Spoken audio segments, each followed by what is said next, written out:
오늘 성경은 20절까지 읽었는데 오늘 말씀은 34절까지 우리 함께 나누도록 하겠습니다. 오늘은 예수님과 만남이라는 제목이에요. 여러분들 예수님 만나셨습니까? 예수님 만나셨습니까? 네. 우리가 예수님을 만났기 때문에 이 자리에 나와서 예배를 드리는 거예요. 만약에 예수님을 만나지 못하고 내가 예수님을 믿지 못하고 내가 구원을 받지 못했다면 사실 이 자리에 나와오질 않겠죠. 근데 우리가 예수님을 만났기 때문에 그리고 그 피의 은혜를 알기 때문에 예수님의 그 피로 내가 구원받았음을 믿기 때문에 이 자리에 나와 있는 줄 믿습니다. 오늘은 마가복음을 통해서 그 예수님과의 만남을 통해서 어떤 은혜를 우리에게 주시는가를 함께 나누게 될 텐데요. 마가복음을 쓴 사람은 마가 요한입니다. 들어보셨죠? 마가 요한. 어떤 사람인지 아세요? 마가는 12명의 제자들, 사도라고 불리는 12명의 제자들 중에 하나가 아니에요. 마가는 베드로의 제자예요. 베드로의 제자. 베드로전서 5장 13절에 보면 베드로가 마가를 향해서 내 아들이라고 이렇게 표현합니다. 마치 바울이 누구에게? 디모데에게 내 아들아 이렇게 표현하는 것처럼 똑같이 영적 아들이에요. 베드로의 영적 아들이 마가였어요.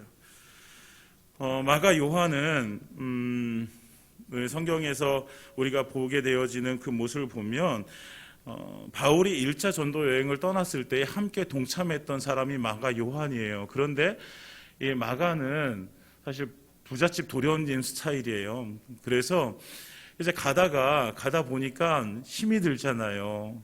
그러니까 중간에 포기하고 돌아와 버려요. 이제 그런 사람이 마가예요. 그래서 그 마가 때문에 2차 전도 여행 떠날 때는 이제 바나바하고 이제 바울하고 서로 다툼이 일어나는 거예요. 바나바는 이제 자기의 생질이었던 그 마가 요한을 데리고 가겠다. 바울은 1차 전도여행 때도 중간에 도망쳐 버렸는데 또 데려가면 안 된다. 그래가지고 둘이 막 싸우다가 결국 둘이 이렇게 헤어져가지고 전도여행을 따로따로 가게 되어지죠. 그런 사람이 마가예요. 마가 요한은 부자였어요. 그래서 초대교회 모임의 장소, 마지막 만찬의 장소, 그리고 오순절날 성령이 임했던 기도의 장소가 마가 요한의 집이라는 이제 전통적으로 그렇게 되어져 있죠. 그러니까 마가 요한은 성경에서 12명의 사도나 사도 바울처럼 그렇게 대단한 사람이 아닌 것처럼 보여요. 그러나 이 마가 요한은 하나님께서 붙들어 쓰신 사람이에요. 근데 왜 이렇게 연약한 사람을 왜 하나님께서 그렇게 쓰셨나? 마가 요한 연약하지만 그러나 그래서 중간에 쓰러지기도 하고 부족한 모습을 보이고 그랬지만 끝까지 무엇을 놓치지 않았어요? 하나님을 향한 믿음을 놓지 않았다는 거예요.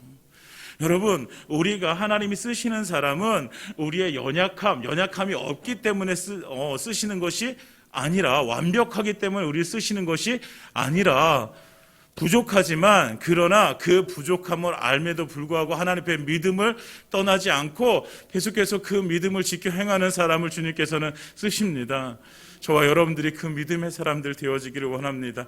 그래서 올 한 해 믿음으로 하나님을 기쁘시게 하라라는 이 표어가 우리의 삶 가운데 이루어지기를 원합니다.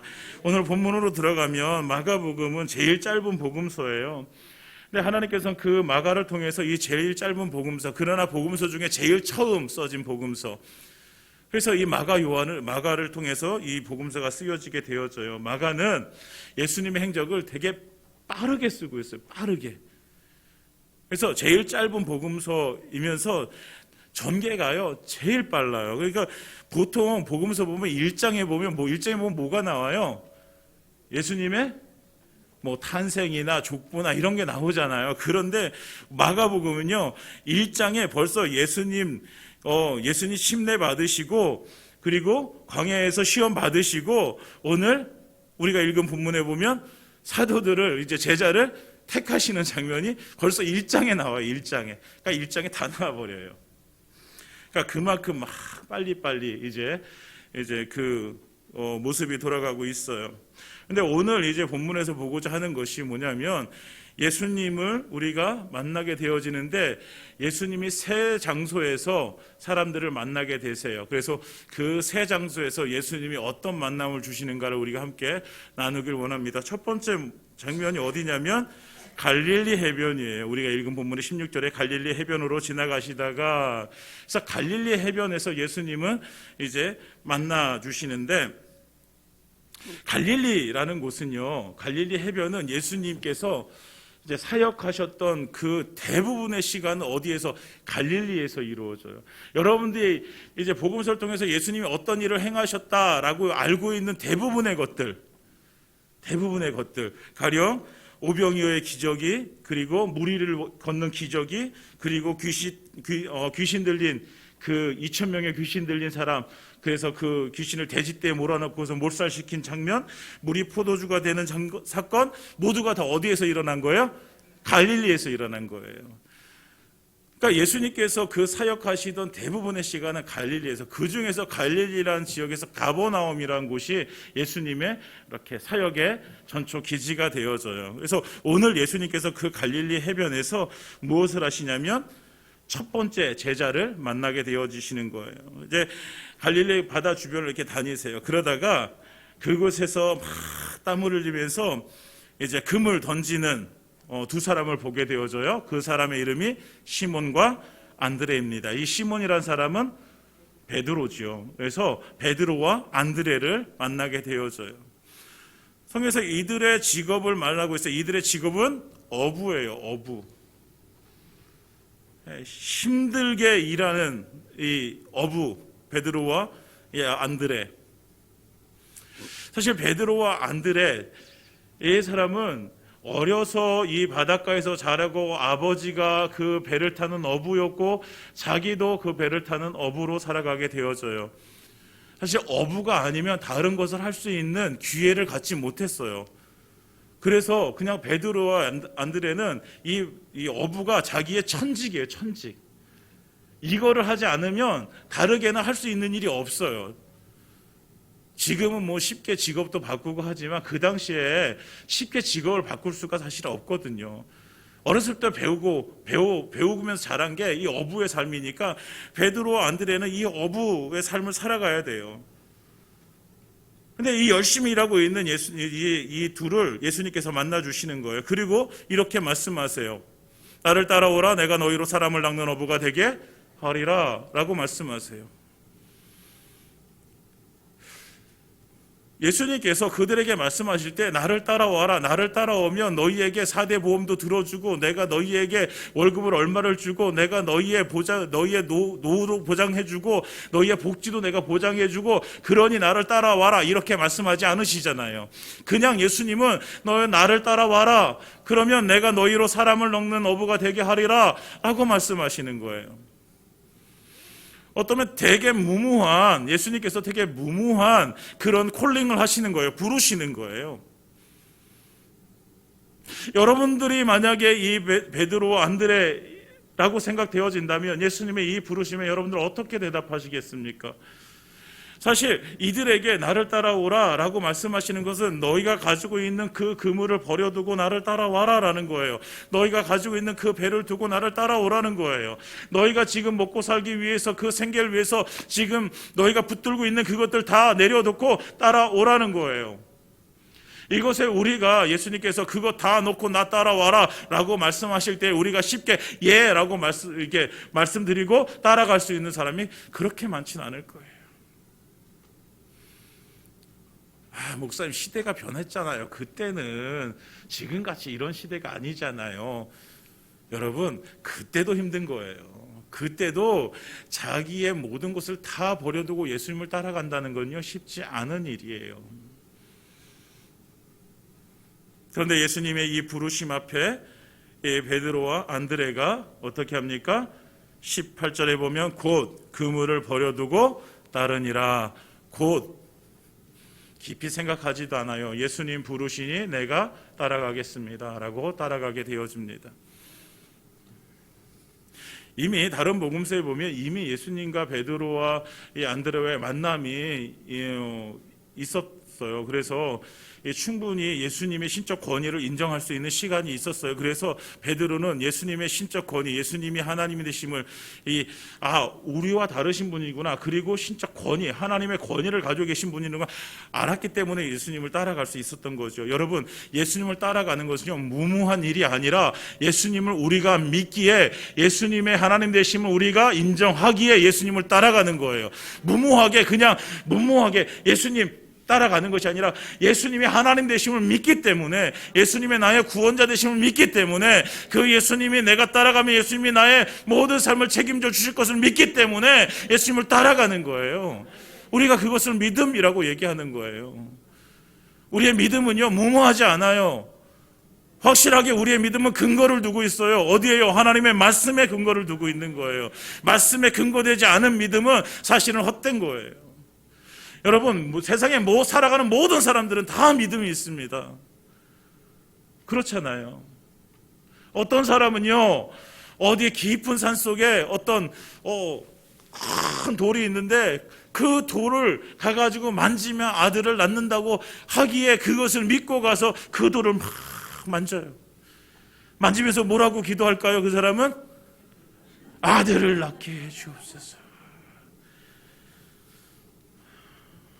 그러면 돌이 막 능력을 베풀어서 아들을 낳게 해주는 겁니다, 여러분.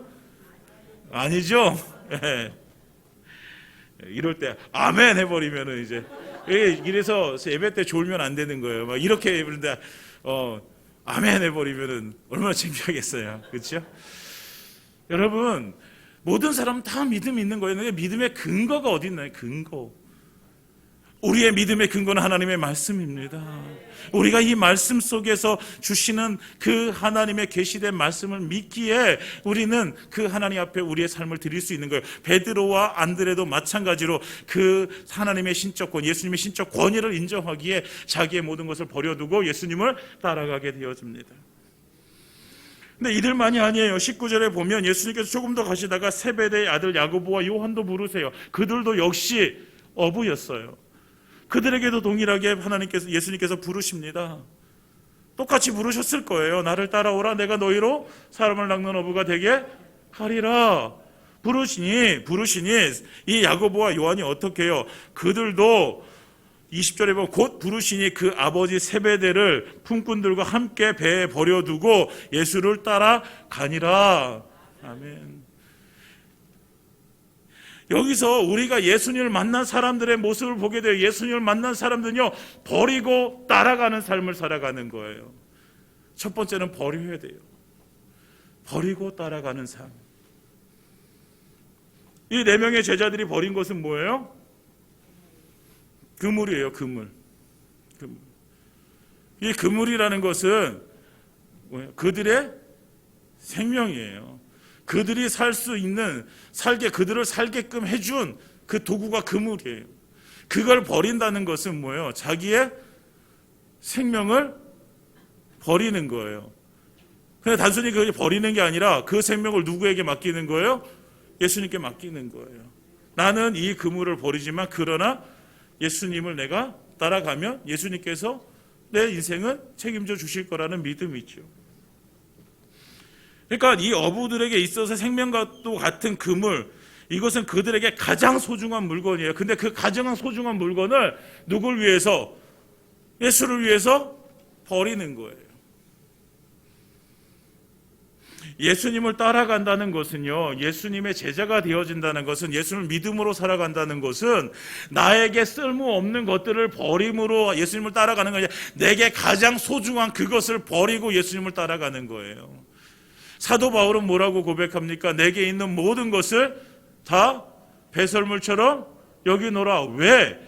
내가 예수님을 만나고 예수님을 알게 되니까 예수님을 아는 지식이 가장 고상하기 때문에, 내가 예수님을 아는 것이 가장 나에게 가치 있는 일이고 나에게 가장 큰 일이기 때문에 나는 그것을 위해서, 그 예수님을 따르는 삶을 살기 위해서 내가 다른 것이 방해가 되어진다면 이 모든 것들을 다 내가 버린다라는 거예요. 여러분, 버려야지 취할 수 있는 거예요. 우리는 그래서 버려야 돼요. 버려야 돼요. 그러니까 버린다는 것은 어떤 것에 쓰인다는 거죠. 마찬가지로 우리도 보여요. 우리도 지금요, 우리가 11시에 이 자리에 나와서 하나님 옆에 예배를 드리기 시작했습니다. 우리가 이 시간을 내가 이 시간에 다른 것을 할 수 있는 시간이잖아요. 집에서 피곤해서 쉴 수도 있고, TV를 볼 수도 있고, 여러 가지 일을 할 수 있는데, 그런데 그 시간들을 버리고 우리는 하나님 앞에 나와서 예배를 드리는 거예요. 우리가 다른 것을 할 수 있는 시간들을 버리고 우리가 성경을 읽고 기도를 하고 전도를 하고, 내가 어떤 것을 버려야지만 내가 무엇인가를 할 수 있어요. 내가 버리지 않으면 할 수가 없어요. 그러니까 우리가 버린다는 것은 단순히 그냥 버림에 내 쓸데없어서 버리는 것이 아니라 그 버림을 통해서 무엇을 더 가치 있는 일에 쓰기 위해서 버리는 거죠. 여러분, 그럼 우리가 정말 우리의 삶 속에서 내가 버려야 될 것, 그래서 그 버림을 통해서 더 가치 있게 쓸 수 있는 것들을 찾아야 되죠. 마가복음 10장에 보면 재물이 많은 사람이 예수님을 찾아오게 되어집니다. 그 사람이 예수님께 달려와서 무릎을 꿇습니다. 그리고 이렇게 얘기해요. 선한 선생님이여, 내가 무엇을 하여야 영생을 얻을 수 있습니까? 그 사람은 영생을 갈망하는 자예요. 영원한 생명을 구하는 자예요. 그래서 예수님께 나와서 무릎을 꿇고 그것을 질문하게 되어져요. 그래서 예수님께서 말씀하시죠. 살인하지 말라, 간음하지 말라, 도둑질하지 말라, 거짓 증언하지 말라, 속여 빼앗지 말라, 내 부모를 공경하라. 이게 다 어디에 나오는 말씀이에요? 십계명에 나오는 말씀이에요. 이 하나님의 말씀을 너는 지켜라 가서, 그랬더니 이 사람이 뭐라고 얘기합니까? 예수님, 다 지켰습니다. 이런 것들은 제가 다 지켰어요. 예수님께서 다시 질문하게 되어지죠. 말씀하게 되어지죠. 뭐라고요? 그러면 네가 가지고 있는 재물을 팔아서 가난한 자들에게 나눠줘라. 그러니까 이 사람이 어떻게 합니까? 근심하면서 떠나게 되어져요. 다른 것들은 다 할 수 있었어요. 그러나 자기에게 가장 소중한 그 재물을 포기해버려, 그것을 포기하고 더 가치 있는 일에 쓸 것을 요구하시니 이 사람은 근심하게 되어지고 떠나게 되어져요. 부자인 사람은 나름대로 많은 것들을 포기했어요. 영원한 생명을 위해서 이만큼 한 것으로 충분하다고 생각했어요. 그런데 예수님께서는 그에게 가장 중요한 것을 말씀하세요. 그의 재물이죠.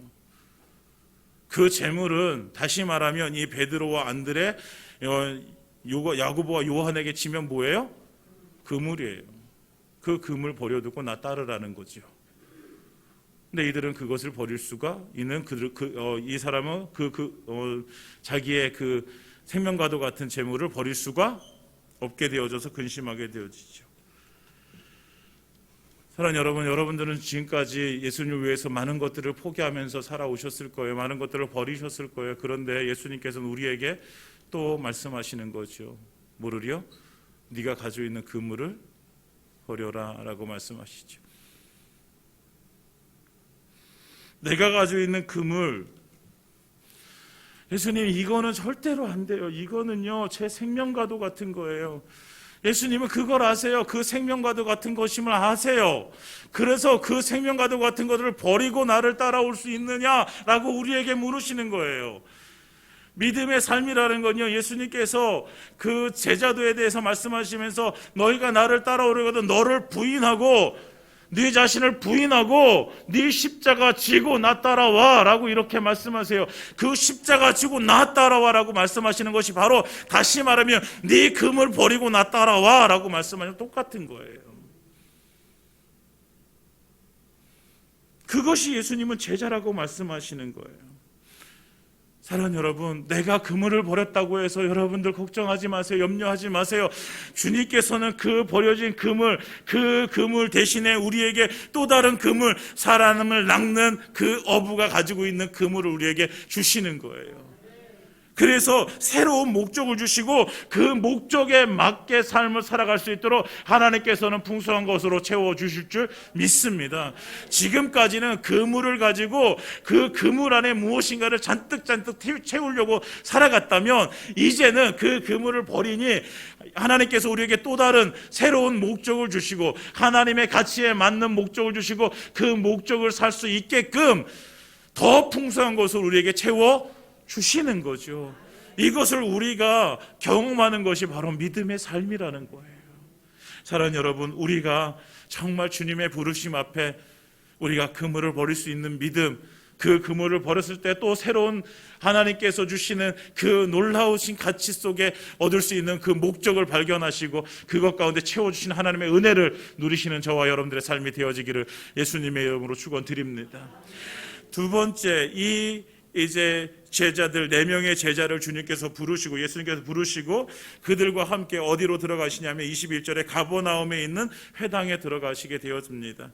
그날은 안식일이었어요. 그 안식일에 예수님께서 거기 회당에 모인 많은 사람들에게 하나님의 말씀을 증거하게 되었습니다. 그랬더니 22절에 보면 뭇 사람이 그의 교훈에 논란이 있는 그가 가르치는 것이 권위 있는 자와 같고 서기관들과 같지 아니함일러라. 예수님께서 오셔서 하나님의 말씀을 증거하시니 그 교훈에 사람들이 다 놀라는 거예요.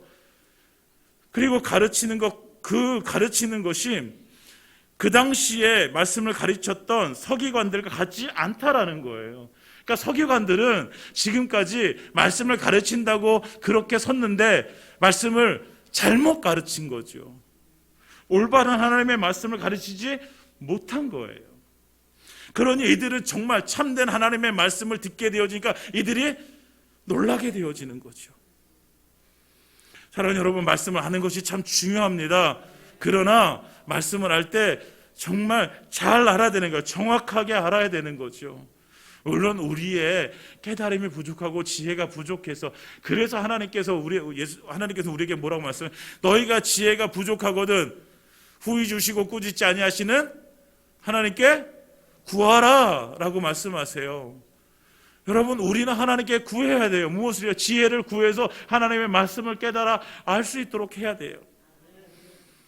그래서 하나님의 말씀을 하는 것, 이게 너무나도 중요한 거죠. 그래서 호세아 선지자는요 뭐라고 말씀하세요? 내 백성이 지식이 없으므로 망하도다 라고 이렇게 선포해요. 내 백성들이 망하는 이유가 뭐냐면 지식이 없어서다. 무슨 지식? 하나님의 말씀을 아는 지식이 없어서 망하는 것이다.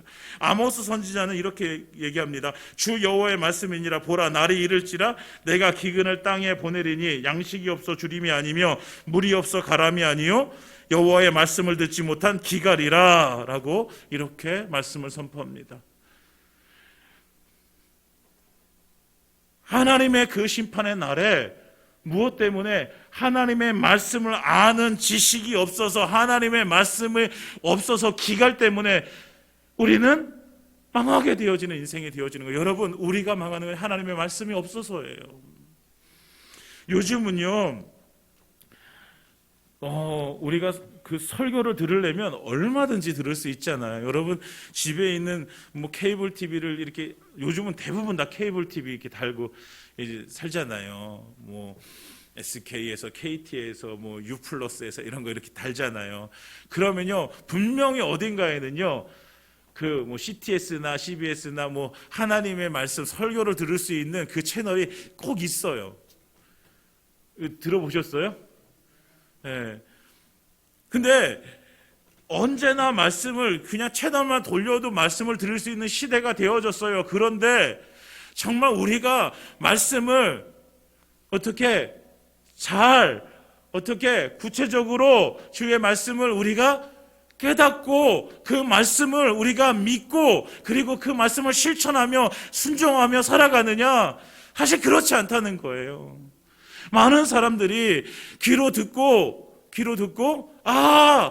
아멘, 좋은 말씀이야. 좋은 말씀이야. 야, 이런 말씀이었구나 이게. 라고 그렇게 감탄을 해요. 그리고 은혜를 받았다라고 얘기해요. 그런데 그 다음이 없어요. 그 다음 뭘 해야 돼요? 은혜를 받았으면 그 말씀 가지고 하여튼 살아야죠. 잘 못 살 수도 있어요. 중간에 실패할 수도 있고 넘어질 수 있어요. 그러나 살아야죠. 그런데 은혜 받고 끝나버리면 안 되는 거예요. 이게 말씀의 기갈이에요. 성경을 일독을 한다는 거 그렇게 쉽지 않다는 걸 알아요. 여러분들 바쁜 생활 하시면서 성경을 일독하는 거 그렇게 쉽지 않아요. 그렇지만 또 도전하는 거예요. 신약 성경을 한번 필사하는 거예요. 저도 지금 마태복음 열심히 쓰고 있는데 써보니까요 막 팔도 아프고 좀만 쓰면 힘들어요.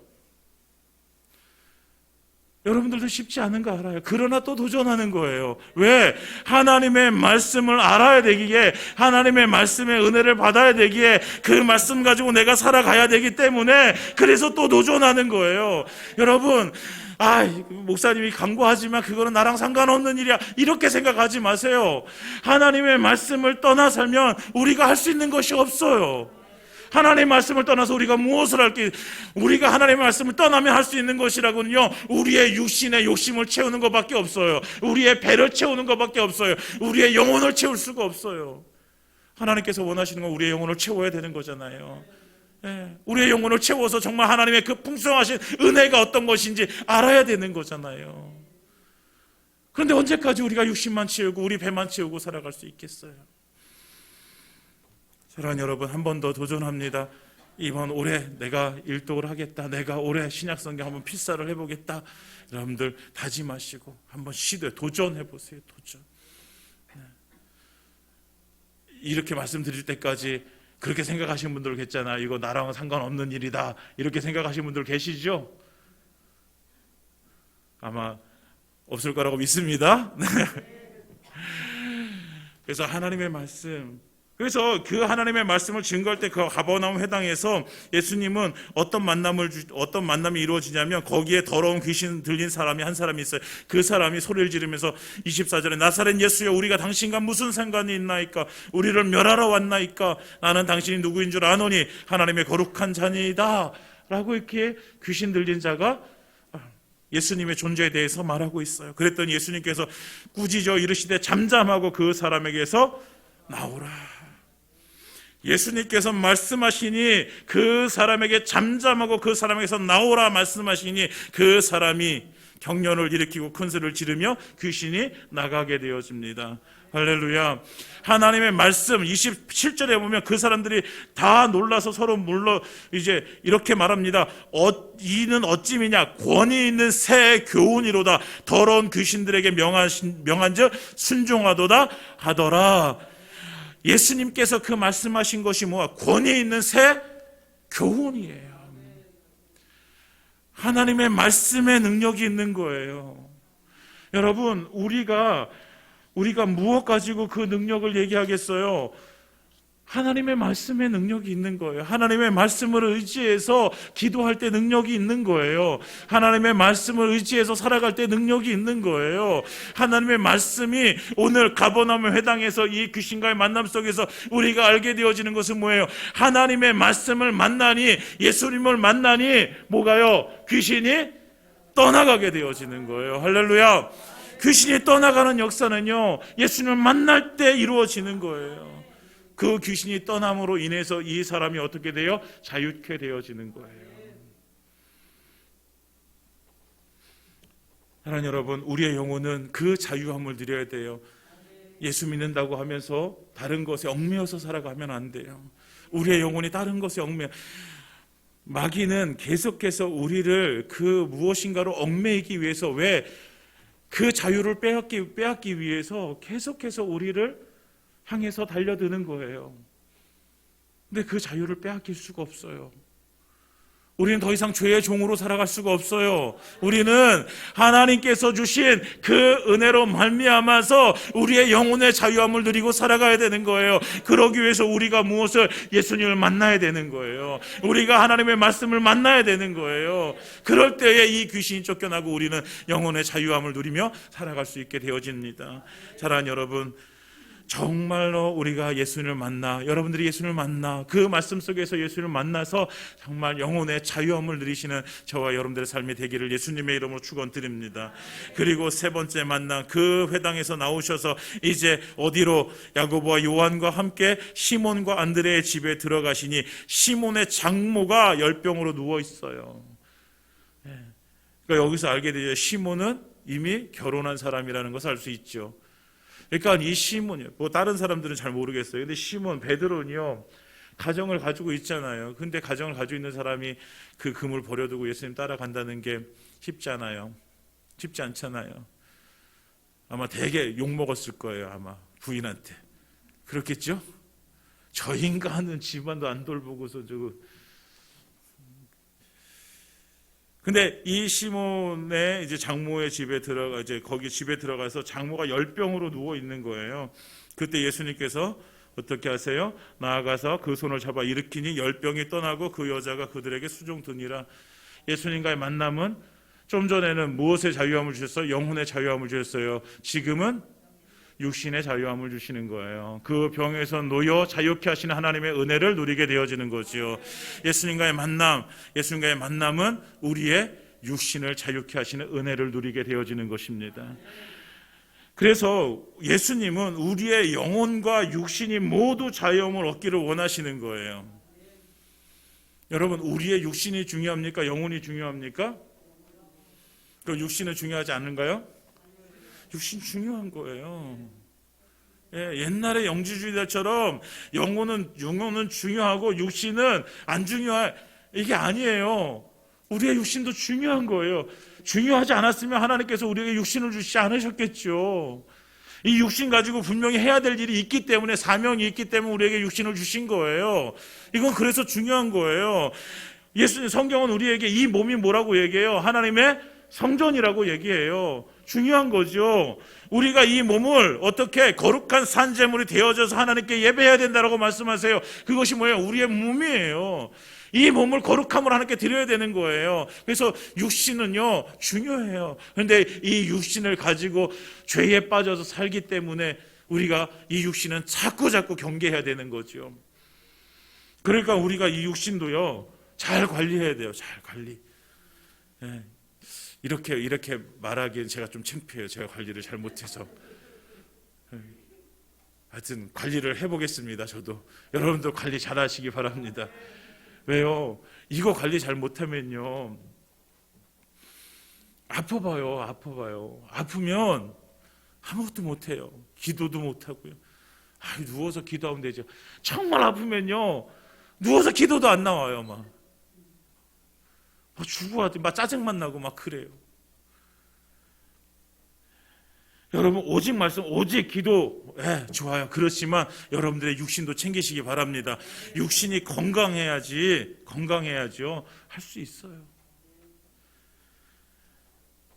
그러니까 예수님을 만나니 이 시몬의 장모가 열병에서 나음을 받게 되어져. 그러니까 32절 보면 저물매 해가 질 때에 모든 병자와 귀신 들린 자를 예수께 데려오.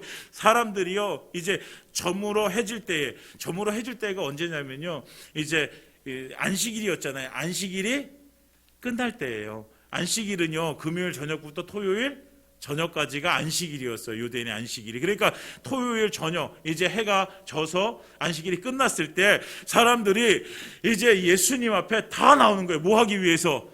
병 고치기 위해서, 귀신 쫓아내기 위해서 예수님을 찾아오는 거예요. 왜요? 그들도 알고 있었어요. 예수님을 만나면 내 병이 나을 거야. 예수님을 만나면 귀신이 떠나갈 거야. 그들도 알았어요. 여러분, 예수님을 만날 때 우리의 영혼과 육신이 자유케 되어지는 것입니다. 예수님을 만날 때에 우리의 질병이 고쳐지고 우리에게 정말 영적으로 힘들 때 우리 귀신들이 쫓겨나가는 거예요. 그래서 우리는 예수님을 만나야 돼요. 사랑하는 여러분, 정말 우리가 이제는 우리가 안고 있는 문제를 가지고 어디로 가야 될까요? 예수님께로 가야지요. 왜? 예수님을 만나면 영혼이 자유케 되어지고 육신이 자유케 되어짐을 우리가 보았잖아요.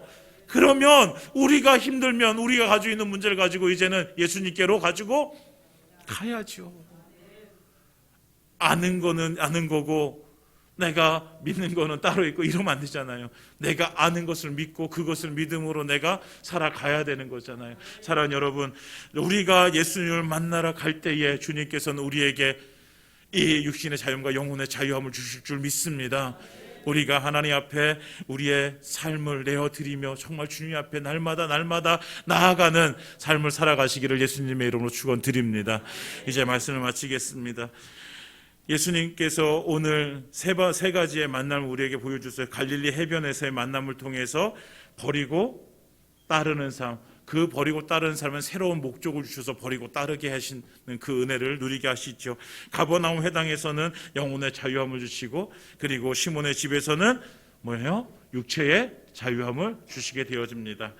예수님은 우리에게 새로운 목적을 주셔서 버리고 따르게 하시는 거예요. 그냥 무턱대고 버리고 따라와라가 아니에요. 새로운 목적을 주시는 거예요. 예수를 믿는 사람은 그러니까 새로운 목적을 가진 사람들이 되어져요. 지금까지 내 육신을 위해서 살아왔다면, 그러나 내가 예수 믿는다면 이제는 새로운 목적, 그 목적이 무엇일까? 우리는 그 목적을 알아야 돼요. 그 목적, 내가 살아가는 목적.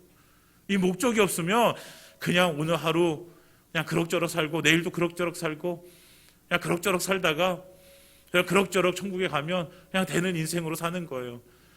여러분, 한번 왔다 가는 인생 그럭저럭 살 수가 없잖아요.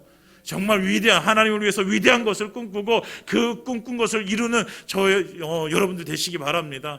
그래서 그 목적을 주시고 이제는 버리고 따라가게 하시고, 그래서 버려진 것 주님께서 다른 것으로 더 풍성한 것으로 채워주셔서 우리를 정말 그 길을 걷게 하십니다. 그리고 그 목적을 이루기 위해서 우리의 육체의 자유함을 주시고 우리의 영혼의 자유함을 주시는 거예요. 이제 우리가 육신과 영혼이 자유케 되어졌어요. 그러면 그거 가지고 뭐 할까요? 이제 주님께서 주신 목적을 이루어가는 삶을 살아가게 되어지는 것이죠. 이것이 다 어디에서부터 시작되어지는 거예요? 예수님과의 만남을 통해서 이루어지는 거예요. 사랑하는 여러분, 예수님을 만나시기 바랍니다. 그 예수님을 날마다 만나고 경험해서 정말 주님께서 주시는 이 놀라우신 은혜가 저와 여러분들의 삶에 넘치기를 예수님의 이름으로 축원드립니다.